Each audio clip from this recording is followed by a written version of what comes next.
Assalamualaikum warahmatullahi wabarakatuh. Perkenalkan, nama saya Atifah Nuraya, Prodi Ekonomi Islam, Fakultas Ekonomi dan Bisnis Universitas Tanjung Pura. Di sini saya akan menjelaskan tentang sejarah peradaban Islam tentang dinasti Umayyah. Muawiyah bin Abi Sofyan dilahirkan kira-kira pada tahun kelima sebelum kenabian, yaitu pada tahun 606 Masehi. Muawiyah masuk Islam pada usia 23 tahun pada peristiwa Fatul Makkah. Dia masuk Islam bersamaan dengan penduduk Makkah lainnya yang berbondong-bondong masuk Islam pada peristiwa Fatul Makkah. Ketika itu beliau berusia 23 tahun. Muawiyah bin Abi Sofyan adalah penguasa Islam pertama yang menggantikan sistem demokratis Republik Islam menjadi sistem monarki absolut. Muawiyah pernah menegaskan bahwa dirinya adalah seorang raja Islam yang pertama.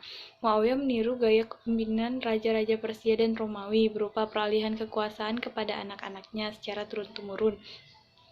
Meskipun sistem yang diterapkan oleh Muawiyah tidak sama dengan sistem yang diterapkan khalifah-khalifah sebelumnya, namun Muawiyah masih menjalankan kedudukan dan fungsi khalifah seperti menyampaikan khutbah dan menjadi imam salat Jumat. Hanya saja, dia terlalu menjaga jarak dengan kehidupan masyarakat. Muawiyah hidup dalam kemewahan di istana yang selalu dijaga oleh pengawal bersenjata. Baitul Mal dijadikan harta kekayaan pribadi dan memutuskan segala sesuatu yang penting hanya dengan pertimbangan sendiri. Inilah perbedaan yang paling mencolok dari Muawiyah dan khalifah-khalifah sebelumnya. Pada dinasti Umayyah ini berdiri pada tahun 661 Masehi. Peristiwa Al-Mujama'ah menandai berdirinya. Dinasti Umayyah berdiri selama 90 tahun. Memiliki 14 khalifah. Yang pertama yaitu Muawiyah bin Abu Sofyan, kedua Yazid bin Muawiyah, ketiga Muawiyah bin Abu Sofyan, keempat Marwan bin Al-Hakam, kelima Abdul Malik bin Marwan, keenam Sulaiman bin Abdul Malik, 7 Umar bin Abdul Aziz, 8 Yazid bin Abdul Malik, 9 Hisham bin Abdul Malik, 10 Al-Walid bin Yazid bin Abdul Malik, 11 Yazid bin Walid, 12 Ibrahim bin Walid, 13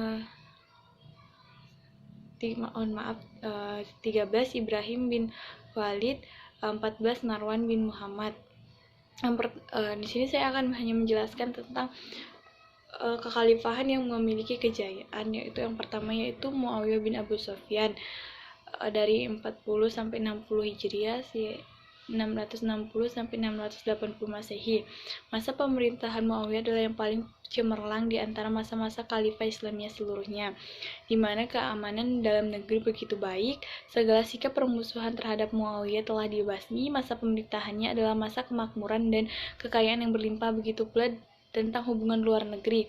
Kaum muslimin mencapai kemenangan yang gemilang. Muawiyah meninggal dunia dalam usia 80 tahun dan dimakamkan di Damaskus di pemakaman Syagir. Selanjutnya yaitu Khalifah Al-Walid bin Abdul Malik 86 sampai 96 Hijriah atau 705 sampai 715 Masehi.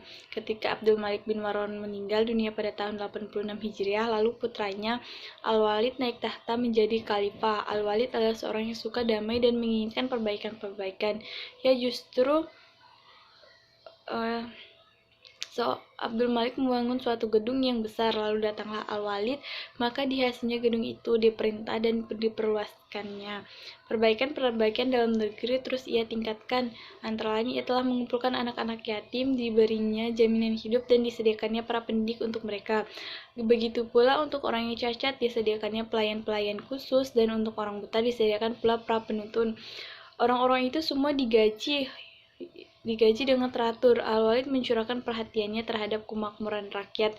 Dibangunkannya jalan raya, terutama jalan yang menuju ke Tanah Hijaz, digalinya sumur-sumur di sepanjang jalan tersebut, dan diangkatnya pegawai-pegawai yang mengurus sumur-sumur tersebut, serta menyediakan air bagi orang-orang yang melalui jalan tersebut. Masa pemerintah Al-Walid pada umumnya disebut dengan masa kemakmuran, keamanan, dan ketentraman. Tercatat bahwa Al-Walid menduduki kursi khalifah selama 10 tahun, namun ia banyak menunaikan titah emas sepanjang kepemimpinannya. Yang selanjutnya itu masa Umar bin Abdul Aziz dari 99 sampai 101 Hijriah. Ia diangkat menjadi khalifah setelah ditunjuk oleh Al-Walid untuk menjadi khalifah sesudahnya. Masa Umar masa yang menjambung kembali mata rantai yang telah terputus dari sejarah Abu Bakar dan Umar. Masa memerintah Umar bin Abdul Aziz walaupun pendek, namun merupakan suatu masa yang berdiri sendiri. Umar dianggap seorang khalifah para khalifah Bani Umayyah yang paling baik sejarah kehidupannya, paling bersih kepribadiannya, paling suci tangannya, dan paling terjaga lidahnya. Paling giat menyebarkan Islam dan menegakkan agama. Ia meringankan beban pajak atas kaum muslimin. Ia juga membebaskan jizyah dari ahlul zimah yang masuk Islam, dan ia juga memberi kebebasan beragama kepada masyarakatnya. Langkah kebijaksanaan politik yang ditempuhnya ini dengan segera tersebar luas dan berdampak bertambahnya orang-orang non-muslim menerima dan tertarik untuk masuk Islam. Kemudian karakteristik tradisi dan peradaban muslim pada masa Muawiyah. Khalifah-khalifah pada masa Muawiyah banyak mencapai prestasi yang luar biasa, walaupun terdapat beberapa khalifah yang tidak meraih prestasi atau tidak memiliki kontribusi pada masa kepemimpinan mereka. Dan ini kemudian dinyatakan sebagai keberhasilan dan kelemahan dalam keberadaannya. Kelemahannya itu karena kelemahan dan keberhasilan yang didapatkan oleh dinasti Umayyah itu pertama itu karena khalifah harus berdasarkan keturunan, maka adanya penyempitan calon-calon yang diajukan sebagai khalifah pengganti. Calon khalifah harus berasal dari keluarga Umayyah. Inilah sebagai penyimpangan dari ajaran agama Islam. Yang kedua yaitu akan tetapi dalam perluasan wilayah dalam waktu yang cukup singkat, kekuasaan pada dinasti Umayyah berkembang dengan sangat cepat. Wilayah Islam pada dinasti Umayyah berada dari Afrika Utara, kemudian menyeberang melalui Selat Gibraltar, lalu masuk ke Spanyol, Eropa, dan sampai dengan India. Bangunan fisik semakin marak dilakukan pada masa Umayyah. Pembangunan fisik serta perkembangan ilmu pengetahuan semakin berkembang. Pembangunan kota yang meliputi gedung perkotaan, gedung keagamaan, dan gedung militer. Kota-kota dipagari dengan benteng, pembangunan Masjid Raya Damaskus, Kairawan, dan masih banyak lagi. Ilmu pengetahuan berkembang sangat pesat, seperti kimia dan kedokteran, ilmu qiraat, tafsir, dan hadis, serta gramatika bahasa Arab, serta para pemikir-pemikir besar yang timbul di dalamnya. Tatanan hukum ajaran Islam Bani Umayyah yaitu permasalahan sosial dalam tatanan sedikit mulai bermunculan. Pada masa dinasti Umayyah mencoba untuk menyeimbanginya. Dibuatlah lembaga penegakan hukum. Lembaga penegakan hukum itu didirikan masa-masa Umayyah, yaitu pertama lembaga Al-Qadi, dipimpin seorang yang disebut Al-Qadi, bertugas membuat fakta hukum yang diambil dari Al-Quran, hadis, ataupun ijma.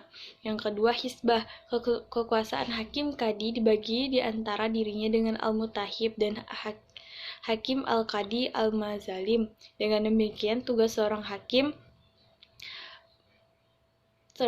Al-Qadi adalah menangani perselisihan yang berhubungan dengan urusan agama pada umumnya. Kekuasaan peradilan yang paling tinggi yaitu kekuasaan Hakim Al-Mazalim. Qadi Al-Mazalim, kedudukan Mahkamah Al-Mazalim merupakan peradilan tertinggi, seperti menyidangkan perkara yang dilakukan oleh orang penting yang tidak bisa diselenggarakan dan diputuskan oleh hakim biasa. Dan selanjutnya itu faktor yang menjadi kemunduran dinasti Umayyah, yaitu beberapa hal yang menyebabkan terjadi dinasti Umayyah mengalami kelemahan dan membawanya kepada kehancuran, yaitu yang pertama, sistem pergantian khalifah melalui garis keturunan adalah sesuatu yang baru bagi tradisi Arab yang lebih menekankan aspek senioritas, pengaturan yang tidak jelas, dan ketidakjelasan pergantian khalifah ini menyebabkan terjadi saingan yang tidak sehat di kalangan anggota keluarga istana. Yang kedua itu latar belakang terbentuknya dinasti Umayyah tidak dipisahkan dari konflik-konflik politik yang terjadi pada masa Ali bin Abi Thalib sebelumnya.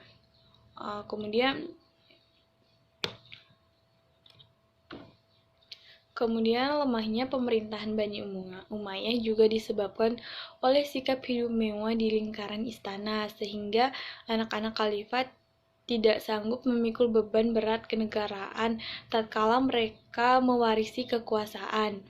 Di samping itu, golongan agama banyak yang kecewa karena perhatian penguasa terhadap perkembangan agama sangat kurang. Penyebab langsung tergulingnya kekuasaan dinasti Bani Umayyah adalah munculnya kekuatan baru yang dipelopori oleh keturunan Al-Abbas Ibnu Abdul Muthalib. Gerakan ini mendapat dukungan penuh dari Bani Hasyim dan golongan Syiah, serta kaum Mawali yang merasa dikelas duakan oleh pemerintah Bani Umayyah.